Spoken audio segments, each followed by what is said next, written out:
नमस्कार, मैं हूं मनोज वर्मा और आप देख रहे हैं अटेंशन। किसान पुत्र का नया दाव। मध्य प्रदेश में पहले किसान एक बार फिर सियासी केंद्र में आ गए हैं। कांग्रेस किसानों को अपने पाले में लाने के लिए पिछले चुनाव के अधूरे वादे को पूरा करने का वचन दे रही है, तो शिवराज सिंह चौहान ने आज एक नया दाव चल दिया है। सीएम ने ऐलान किया है कि अब बहनों की तरह किसानों को भी हर माह 1,000 रुपये दिए जाएंगे। अब शिवराज सरकार के इस नए दाव को कांग्रेस की किसान कर्ज माफ़ी की काट के तौर पर देखा जा रहा है। इस पर कांग्रेस आरोप लगा रही है कि सरकार किसानों को झूठा प्रलोभन दे रही है।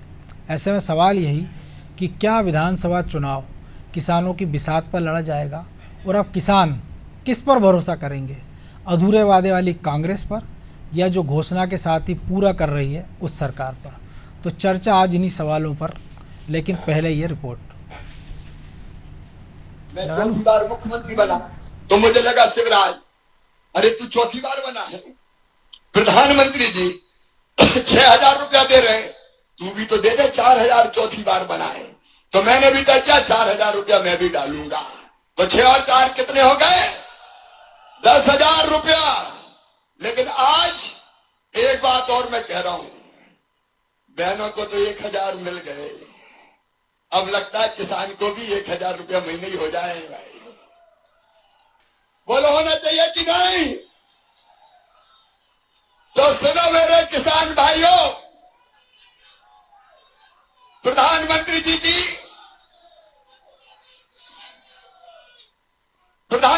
दे रहे हैं, अम्मा बाबी 6,000 देगा, 6 और 6 मतलब 1,000 रुपया। अरे 1,000 रुपया महीना। जाती हुई सत्ता देकर इतनी घबराहट हो रही कि लगातार घोषणाओं की झड़ी लगा रहा है, भले ही उसका कुछ क्रियान्वित हो या न हो। लाडली बहना योजना के बाद जिसका लाभ सिर्फ न्यूनतम महिलाओं को मिल सकता है, इतनी पेचीदगियां उस योजना में। उसके बाद अब किसानों की सम्मान निधि बढ़ाने की घोषणा कर दी। अरे जो किसानों को बोले पाले का मुआवजा नहीं दे पाए, जो किसानों का कर्ज माफ नहीं पाए, जिसके राज्य में सर्वाधिक किसान आत्महत्या कर रहे हैं, वो क्या किसानों की सम्मान निधि बढ़ाएंगे? किस तरह झूठे प्रलोभन देकर, झूठे वादे करके चुनाव वापस सत्ता में कायम होने का प्रयास कर रहे हैं।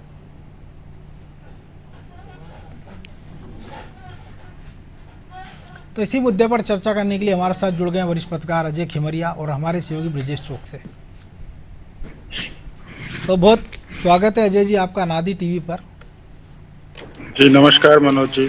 तो जब से मुख्यमंत्री की लाडली बहना, मुख्यमंत्री की जो कन्या योजना, विवाह योजना, ऐसी तमाम सारी महिलाओं से जुड़ी योजनाएं थी, तो कई सारे वीडियो ऐसे भी आए थे जिसमें लोग शिवराज जी से पूछ रहे थे कि हमारा कब भला होगा।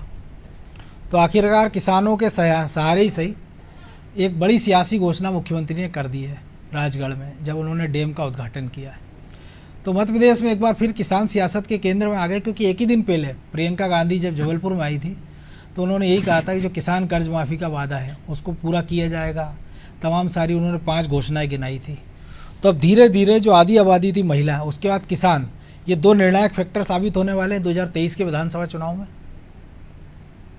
निश्चित तौर पर मनोज जी, इस देश की जो चुनावी राजनीति है पिछले 2-2.5 दशक से उत्तर भारत में भी कम से कम इस तरह की घोषणाओं का मतदान व्यवहार से और चुनाव परिणामों से हम प्रत्यक्ष रिश्ता देख ही रहे हैं। हाल ही में कर्नाटक में जिस तरीके से कांग्रेस ने घोषणाएं की और उसका जो रिफ्लेक्शन वोटिंग रिजल्ट्स में आया है, तो इसे आप खारिज नहीं कर सकते हैं। क्योंकि आपने जिक्र किया कि लाडली बहना योजना, मध्य प्रदेश में 1.25 करोड़ महिलाएं इसके कवरेज के मतलब इसके दायरे में आई हैं।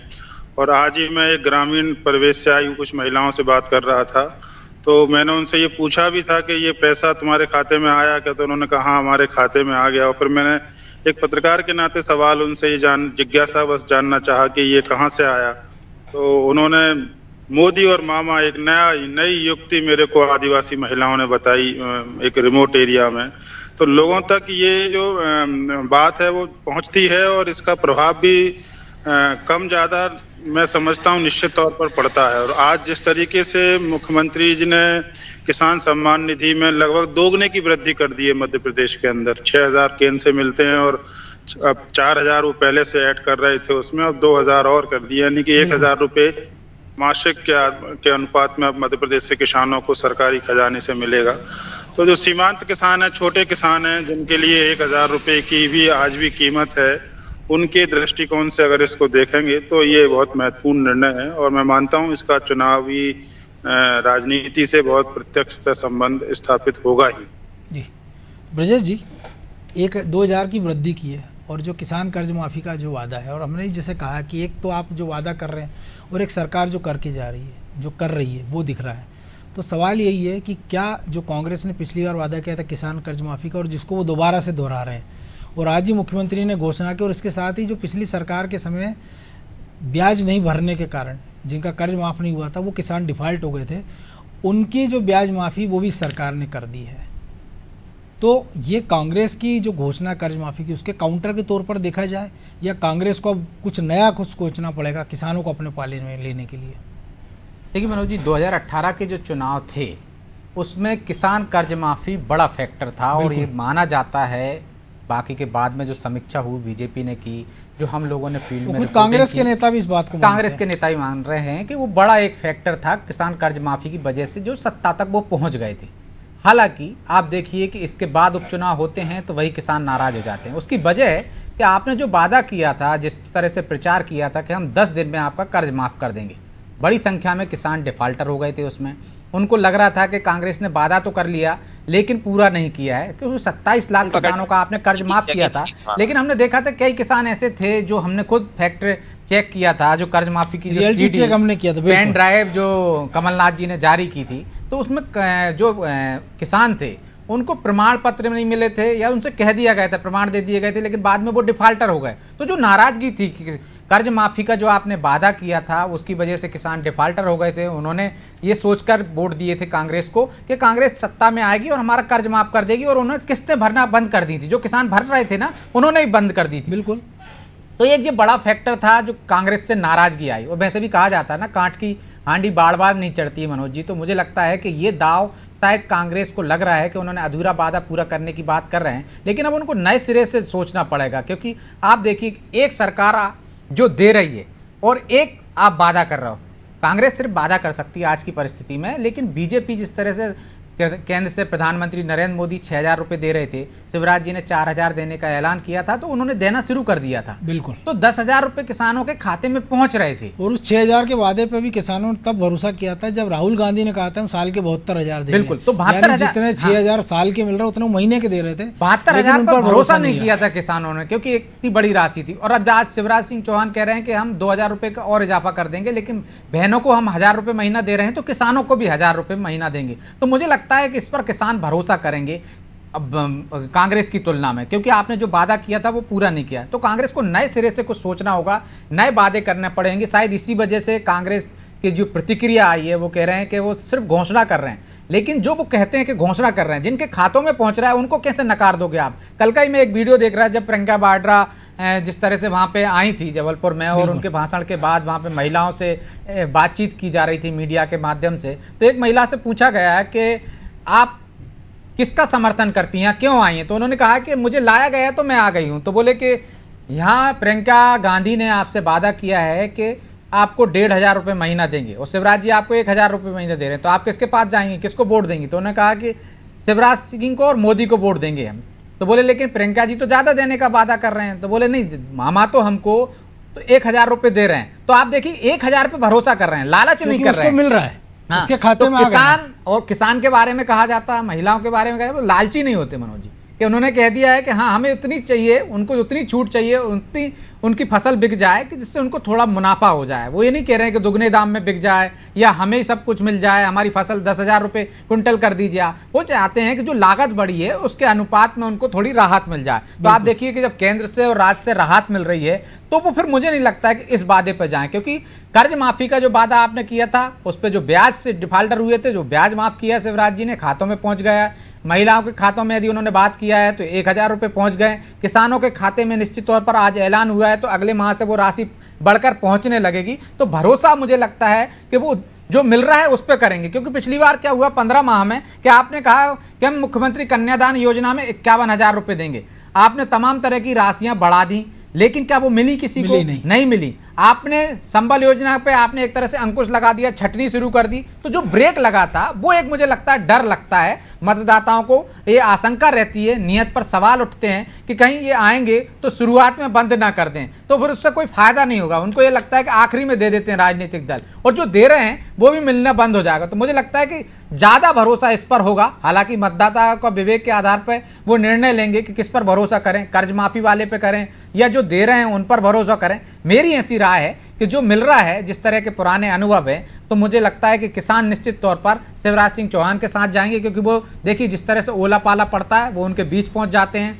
वही परिस्थितियां हमने देखी कि 15 माह में कमलनाथ जी खुद कहते हैं कि मैं मंत्रालय से कर लूंगा, मुझे जाने की जरूरत नहीं, जो काम मुझे करना है वो मंत्रालय में बैठ कर। ये उनके काम का तरीका है। शिवराज जी के काम का तरीका अलग है। तो आप देखिए कि उनकी लोकप्रियता में वो कमी नहीं आई इसी वजह से, क्योंकि वो जनता के बीच में जाते हैं, दुख दर्द में शामिल होते हैं। तो मुझे लगता है कि शायद वो इस वादे पर ज़्यादा भरोसा करेंगे जो ऐलान किया है शिवराज सिंह चौहान ने आज। बिल्कुल।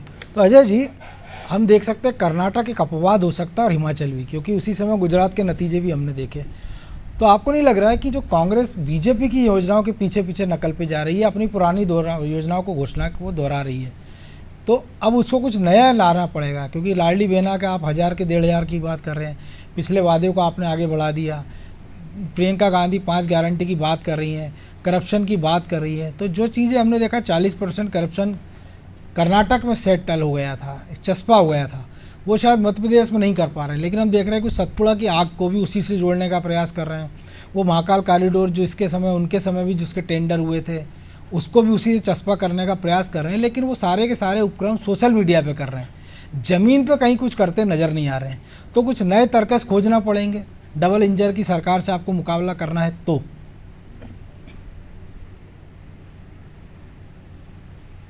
आपकी आवाज़ नहीं आ रही जी।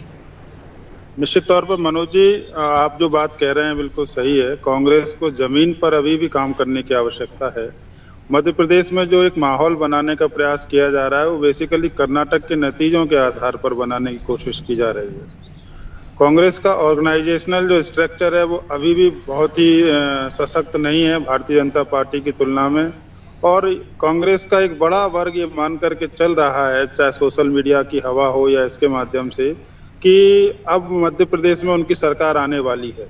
वहीं दूसरी ओर जो है सरकार जिस तरीके के निर्णय ले रही है, मैं बार बार इस बात को दोहरा रहा हूँ कि लाडली बहना योजना एक अपने आप में गेम चेंजर साबित हो सकती है। मैं जिस स्थान से आपसे बात कर रहा हूँ वो मध्य प्रदेश का एक बिल्कुल रिमोट एरिया है, सोपोर और शिवपुरी का जो बेल्ट है। वहाँ से आज मैंने महिलाओं से बात की है तो मैंने आपको पहले भी कोट किया, वो बता रही हैं कि मोदी और मामा के भेजे हुए पैसे हैं।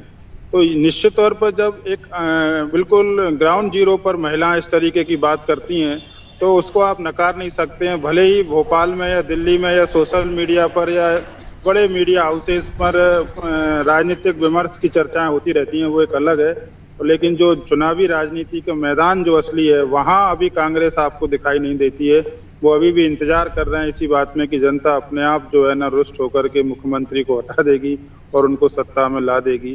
कांग्रेस के कोई भी एक्टिविटी ग्राउंड पर अभी नहीं दिख रही है।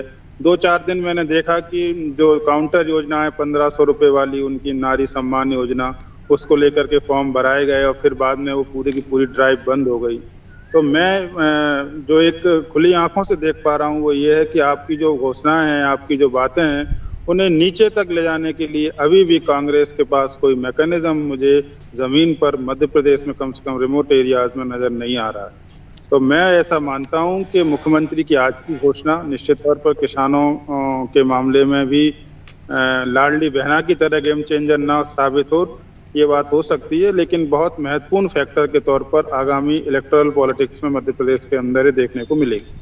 लेकिन और जिस इलाके में आपने जिक्र किया है तो उसका एक जिक्र इसलिए ज़रूरी है कि हर बार उसका जिक्र मुख्यमंत्री भी करते हैं कि इस इलाके के जो शहरी आदिवासी हैं उनके लिए मुख्यमंत्री ने 1000 रुपये देने की घोषणा की थी और उनको मिलने भी लगा था, लेकिन कमलनाथ सरकार में वो पैसा बंद हो गया था। तो शायद एक इसका भी अंतर दिखेगा। और दूसरा जो एक बड़ी घोषणा पिछले दिनों केंद्र सरकार ने MSP बढ़ाने को लेकर की है, जो बार बार कहा जाता है कि किसान को उसके जो उत्पाद है उसका सही मूल्य नहीं मिल रहा है, तो ये भी कितना निर्णायक होगा, क्योंकि एक बड़े पैमाने पर इसमें वृद्धि हुई है, चाहे मूंग हो, चाहे वो चना हो, माफ़ कीजिए, चाहे गेहूँ हो या धान हो। देखिए, मैं ये डायरेक्ट बेनिफिट ट्रांसफ़र की जो स्कीम्स हैं और किस तरीके से रिमोट एरियाज़ में इसका ओरिएंटेशन होता है रिजल्ट के साथ में, उसका एक बहुत शॉर्ट एग्जांपल मैं आपको देखना चाहता हूँ। कांग्रेस में कार्यकारी अध्यक्ष यहाँ से एमएलए हुआ करते थे रामनिवास रावत, विजयपुर बिल्कुल। सीट से। विजयपुर सीट पर आदिवासी विधायक निर्वाचित हुआ है भाजपा की टिकट पर, और जो मैंने उसके एनालिसिस पिछली बार किया था उनके रिजल्ट्स का, जो अपर कास्ट का या बैकवर्ड फोर्स जिसको कहते हैं, वो जो इलाका था वहां पर रामनिवास रावत जीतते आए उन पोलिंगों पर, और जो ट्राइबल बेल्ट था वहां पर मुख्यमंत्री की 1,000 रुपये साग भाजी वाली योजना का पैसा 5-5, 6-6 हजार रुपया एक साथ चुनाव से 1-1.5 महीने पहले लोगों के खाते में ट्रांसफर हुआ था। और उसका नतीजा ये निकला कि लोगों ने उस पूरे बेल्ट से रामनिवास रावत, जो कि एक दिग्गज नेता थे, 5 बार के एमएलए रहे, उनकी राजनीति खत्म कर दी ट्राइबल बेल्ट ने। बिल्कुल। तो आज मैं ट्राइबल बेल्ट में बैठ करके ये आपको मतलब देख पा रहा हूँ कि ये जो डीबीटीएल वाली जो योजना है 1,000 रुपये वाली, या दूसरी योजना किसान सम्मान निधि की, वो ग्राउंड जीरो पर हिट करती हैं। और अगर इसको आप नजरअंदाज करके इसको केवल घोषणाओं पर विमर्श खड़ा करने के लिए आरोप प्रत्यारोप की राजनीति में उलझे रहेंगे, तो मैं मानता हूं कि ये बुनियादी रूप से राजनीतिक भूल के समकक्ष, इससे और ज्यादा आप इसे महत्व नहीं दे सकते। बिल्कुल। तो ब्रजेश जी, निश्चित रूप से राजनीतिक भूल जो अभी खेमरिया जी कह रहे हो, रिमोट एरिया में जो जिनको डायरेक्ट इसका लाभ मिला, और उन सबको पता है कि 1,000 या 1,000 2,000 रुपये की उनके जीवन में क्या अहमियत है। और एक बड़ा वर्ग वो भी है जो किसान है कि उनके परिवार की महिलाओं को लाडली बहना का लाभ मिल रहा होगा, उस परिवार को तमाम सारा उज्ज्वला गैस कनेक्शन भी मिले होंगे, उनमें से कई किसान ऐसे होंगे जिनको प्रधानमंत्री का जो आवास है वो मिला होगा, शौचालय भी मिला होगा, ऐसी तमाम सारी जो बेनिफिट हैं वो सारे उनको मिल रहे हैं। तो ऐसे में जो हमने शुरू में किया और आपने भी जिसका जिक्र किया है कि एक प्रलोभन की आप बात कर रहे हो और कांग्रेस कह रही है कि आप तो झूठा प्रलोभन दे रहे हैं, तो ये जो किसान है ये दलित भी है, ये आदिवासी भी है, ये ओबीसी भी है, ये गरीब पिछड़ा तबका भी हो सकता है, ये मीडियम क्लास का भी हो सकता है। तो इन सारे एंगल से अगर देखा जाए तो अकेले एक स्कीम केवल आपने कह दिया कि इस स्कीम से हम ये कर देंगे, एक स्कीम से वो कर देंगे, तो इन सबको लुभा सकती है कांग्रेस। देखिए मनोज जी, हर जगह हर चुनाव में कोई एक फैक्टर काम नहीं करता, बिल्कुल ना एक मुद्दा काम करता है। यदि आप सिर्फ किसानों से और हर सीट का अपना समीकरण होता है। कर्ज माफी कर देंगे, आपने 27 लाख के कर दिए तो कितने किसान बचे। लेकिन यदि आप देखिए कि यदि उन किसानों को, उनकी संख्या ज़्यादा है जिनको 1,000 रुपये मिल रहे हैं और मिलेंगे, अभी मिल रहे हैं आपको 10,000 रुपये, तो उनकी संख्या देखिए। और जो भरोसे की बात है ना कि भरोसा किस पर करेंगे, ये सबसे बड़ा एक सवाल होता है कि भरोसा किस पर करेंगे। जो एक छवि है, एक चेहरा भी काम करता है। तो आप सोचिए कि जिस तरह मुद्दे अलग अलग होते हैं, चेहरा भी होता है। तो शिवराज सिंह चौहान ऐसा चेहरा है मनोज जी जिस पर किसान भरोसा करते हैं, खासकर महिलाएं भरोसा करती हैं। तो सरकार की यदि एंटी इनकम्बेंसी पे जिसके भरोसे यदि कांग्रेस बैठी है, उसको लग रहा है कि नाराज़गी होगी लोगों की तो हमको वोट दे देंगे। तो यदि जितने लोग नाराज़ होंगे उससे इतर यदि कुछ लोग खुश हो रहे हैं उनकी नई स्कीम से और कांग्रेस उनकी स्कीम का फॉलो कर रही है, वो नया रोड मैप नहीं दे रही मनोज जी। बिल्कुल। यदि शिवराज सिंह चौहान कह रहे हैं बहनों के लिए 1,000 रुपये देंगे, तो वो कह रहे हैं कि हम 1,500 रुपये देंगे। उन्होंने कहा मैं धीरे धीरे बढ़ाऊंगा, तो धीरे धीरे बढ़ाऊंगा, 250-250 रुपये करके आपको 3,000 रुपये दूंगा, तो वो 1,500 आपकी उस स्कीम का शिवराज सिंह चौहान के ऐलान से पंचर हो गया। और कांग्रेस ये भी नहीं कह सकती हम 5,000 देंगे, तो ये समझ में आ जाएगा कि आप केवल घोषणा कर रहे हैं। अब जब ये कांग्रेस कह रही किसानों के लिए क्या लेकर आई आज की तारीख में, कर्ज माफी, कि हम कर्ज माफी जो अधूरा वादा है हम उसको पूरा करेंगे। और मुख्यमंत्री शिवराज सिंह चौहान से लेकर पूरी बीजेपी क्या कह रही है कि आप 2003 से पहले देखिए, आप जनरेटर से चलाते थे, पानी देते थे, सिंचाई का रकबा क्या था, हमने आपको खाद के लिए किसानों की लाइनें देखी, रात में उन पे लाठीचार्ज होते देखा है। आपको हमने खाद उपलब्ध करा रहे हैं, हम आपको रात भर खेत में इस इंतजार में नहीं बैठे रहते हो, आपके इतने बजे बिजली जाएगी और घर आओगे और खाना भी नहीं खा पाओगे, रोटी का एक और भी नहीं तोड़ पाओगे और चली जाएगी। तो हमने आपको उससे राहत दी है, फीडर सिस्टम अलग किया है। तो मुझे लगता है कि जो बदलाव हुए हैं वो देख रहा है किसान, वो देख रहा है कि किस तरह से उनको संसाधन युक्त बनाया जा रहा है, किस तरह से सरकार उनकी मदद कर रही, 0% पे आप ब्याज दिए, आगे बढ़ रहे हैं धीरे धीरे। आपको बड़े लोक लुभावन वादे करके, यदि ये वादा तुम 2018 में मुख्यमंत्री शिवराज सिंह चौहान भी कर सकते थे कि कर्ज माफी का वादा वो कर रहे हैं तो हम भी कर देते, हम कर्ज माफ कर देंगे। लेकिन वो सरकार में थे, उनको पता है कि आप कर्ज माफी का वादा जरूर कर रहे हो लेकिन पूरा नहीं कर पाओगे क्योंकि आपके पास उतनी आर्थिक स्थिति सरकार की नहीं है। आप धीरे धीरे किसी को राहत दे सकते हो, मदद कर सकते हो। तो मुझे लगता है कि ये ज़्यादा बड़ा फैक्टर है जो असर करेगा कि आप धीरे धीरे धीरे मदद कर रहा हो, जिसको जितनी ज़रूरत है उतनी मदद कर रहा हो, एकदम लोक लुभावन वादे नहीं कर रहा है। लालच होता है, लेकिन लालच के भरोसे मुझे लगता है कि किसान खासकर, उससे मालूम है कि सोने की अंडे देने वाली मुर्गी को यदि एक बार ही हलाल कर दोगे आप, तो फिर बाद में आपको राहत नहीं मिलेगी। कर्ज माफ़ी करने के अलावा आपने क्या किया बिल्कुल किसानों के लिए? सिर्फ आज वही वादा कर रहे हैं। आप आगे जाइए ना, जो उनकी समस्याओं की बात करते हैं, जो किसानों की समस्या है, आपने मंडी में उनको क्या राहत दे दी, आपने उनको सिंचाई के रकबे को लेकर, बिजली को लेकर क्या और आगे की बात कर रहा हूँ, आप नकल कर रहे हो। आपका कोई अलग रोड मैप नहीं है मनोज जी कि शिवराज जी ने यहाँ तक कर दिया, यहाँ से आगे की मैं बात करूंगा। बिल्कुल। आप वो कहते हैं कि मुख्यमंत्री कन्यादान योजना, लाडली लक्ष्मी योजना, आप लाडली बहना योजना कौन लेकर आया? मुख्यमंत्री शिवराज सिंह चौहान लेकर आए, लेकिन आप उसमें राशि बढ़ाते हैं, राशि बढ़ाने का वादा करते हैं। लोग कोई आपके पास नया कुछ कार्य योजना नहीं है, नया कुछ रोड मैप नहीं है जिससे लोगों को लगे कि आप कुछ नया करोगे। जो आप करते आ रहे हो, तो जो सरकार करती आ रही है उसमें आप इजाफा करोगे तो फिर आपके पास कौन जाएगा? आपको कुछ नया करके दिखाना पड़ेगा। आप कहते हो बेरोजगारी भत्ता दे देंगे, आप लेकर देते नहीं हो। आप कहते हो कि साहब ढोर चराने की ट्रेनिंग देंगे, तो जब आपको 15 माह में आपको आजमा लिया ना, बेरोजगारों ने भी आजमा लिया, महिलाओं ने भी आपको आजमा लिया। और जब देखिए कि महिलाओं के हित में इतनी सारी योजनाएं चल रही हैं, तो भरोसा जो अजय जी कह रहे थे ना कि एक नया नाम उन्होंने दिया है, मोदी मामा। मतलब आप देखिए कि लोगों में, महिलाओं में लोकप्रियता क्या है कि वो बाकी चीज़ें नहीं देख रही, वो लालच में नहीं आ रही कि आप 1500 रुपये दोगे, वो 1000 रुपये में संतुष्ट हैं, लेकिन उनको भरोसा है कि 1000 रुपये मिलेंगे, क्योंकि उसको मालूम है कि जो भविष्य की बात है और जो वर्तमान है उसको शायद वो देख रही है। लेकिन कांग्रेस ना भविष्य को देख पा रही ना वर्तमान को। बहरहाल अब समय की कमी, इसलिए चर्चा को विराम देना होगा। बहुत धन्यवाद अजय जी। तो निश्चित तौर पर किसानों पर शिवराज सिंह चौहान ने बड़ा दाव चला, और वो खुद को किसान पुत्र भी कहते हैं। मामा तो वहीं, लेकिन किसान पुत्र भी वो हैं, और इसीलिए शायद किसानों की पीड़ा को वो बाकी लोगों से ज़्यादा बेहतर समझते हैं। और यही कारण है कि पहले केंद्र सरकार ने एमएसपी में बढ़ोतरी की है और अब मुख्यमंत्री ने नया दाव चल दिया। अब देखने वाली बात यह है कि कांग्रेस इसकी काट क्या निकालती है। क्या वो इसी घोषणा को आगे बढ़ाएगी या कुछ नया लेकर किसानों के बीच जाएगी? अटेंशन में फिलहाल इतना ही। मुझे दीजिए इजाज़त, और आप देखते रहिए अनादि टीवी। नमस्कार।